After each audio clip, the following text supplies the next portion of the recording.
Hey guys, some of you showed an interest in how this furnace was working, so I decided to come up with this small tutorial.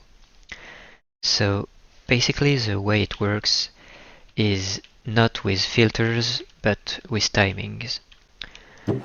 When you set your items inside the furnace, when the first items comes on this depot, a content observer detects it and stops the second harm for the time it takes for a stack to smelt.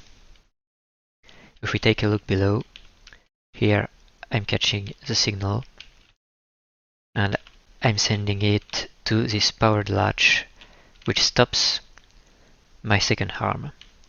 It also powers an adjustable repeater that I set to 35 seconds, and when this delay is passed, it will reset the latch and the arm will start working again. Meaning that with this setup you can smelt about anything without having to worry about filters.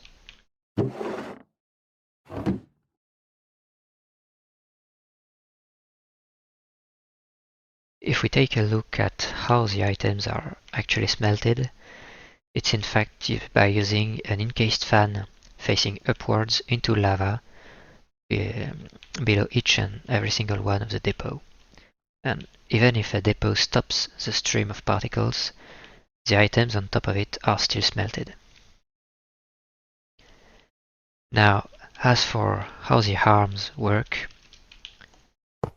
you actually have to set this one as an input, and then every other one as an output for the second harm.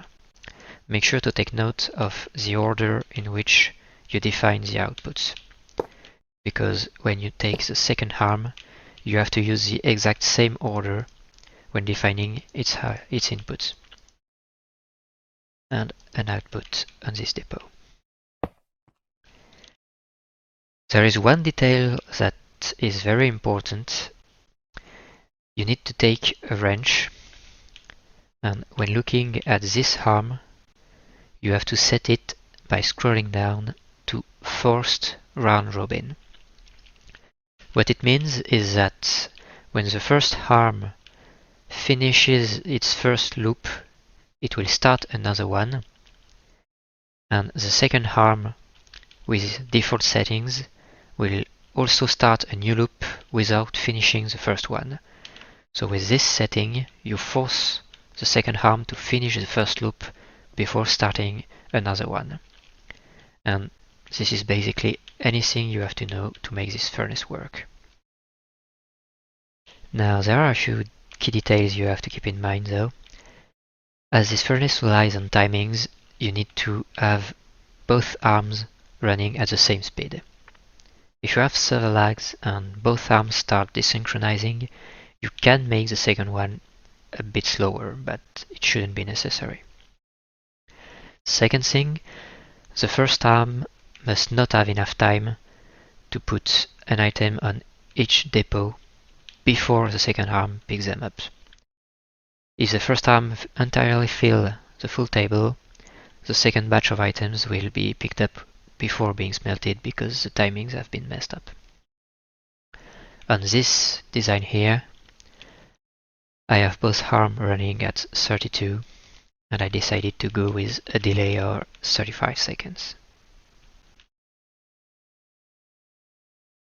Another thing, as your arms must have their inputs and outputs synchronized, you must not manually set items on top of this depot. Otherwise, this arm will pick it up, and next time this arm places items, it will not be synchronized anymore with the second arm. In case you want to increase the speed, you can increase the speed of the arm, but you have two solutions. Either you increase the size of the table, so the first arm doesn't have enough time to fill the entirety of them, or you can have another array of encased fan blowing downwards onto the depot. This way the items smelt much faster, and then you can also increase the speed of your arms. On this setup here, I have both arms running at 64 and I have a 20-second delay. There is one final issue with this setup. It's if you decide to place only a limited amount of items, the first arm places them, the second one is stopped for 35 seconds. And if I decide to then afterwards place another batch of items before the second arm starts moving, the timings will get messed up. If we look here, the adjustable repeater, when it received another input from the redstone, it did not reset the 35 seconds delay. So here it picked up the last of the glass and now it started picking sands that didn't have enough time to smelt. So to fix this issue, if it's a problem for you, you can replace this repeater by another one that actually does a reset when it receives a new input from redstone. What you need is a pulse extender of 20 seconds that is instantly resettable. So if you have other mods available, you can use the timer from EarthTools. You set it to 400 ticks or 20 seconds in this case. So every 20 seconds it will send a pulse that resets the latch and reactivate the arm. So when items are deposited, I catch them with a pulse repeater that will disable the arm and reset the 20-second timer, and then 20 seconds later it will reactivate. If you don't have other mods available, doing it with just plain redstone can be quite complicated, so I went with a solution from Create. So this is my take on a resettable pulse extender with Create. The way it works is that it sends this piston going back and forth, and the amount of time it takes for the redstone block to come back is actually our delay.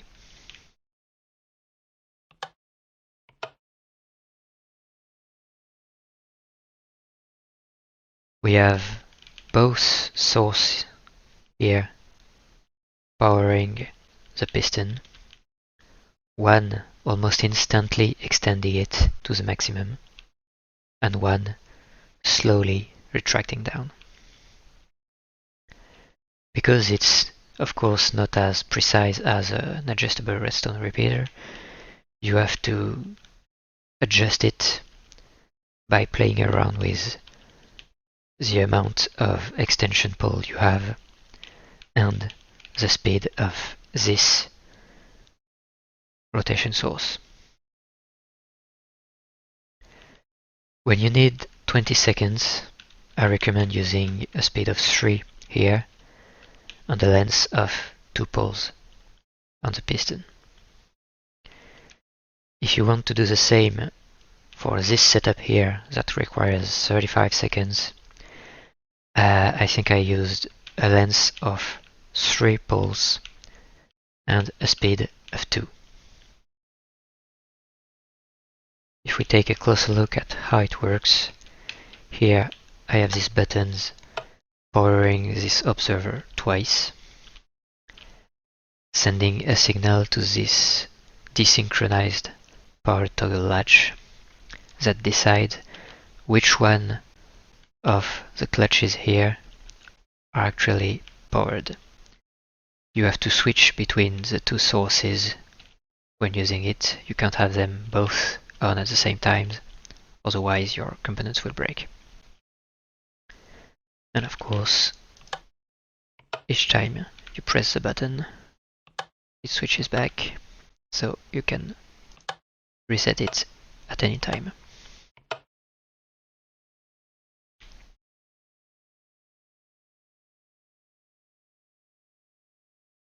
Now, with this component, we can test. Right now,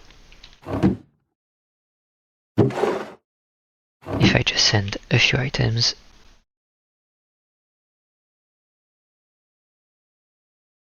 then a new batch,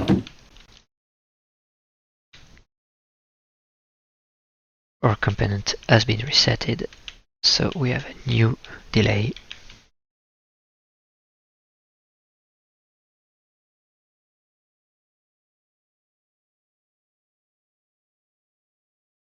And the second arms start picking everything.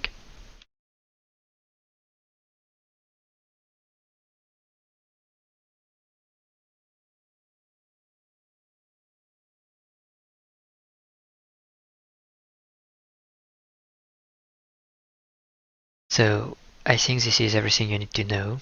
So now, goodbye and have fun building it.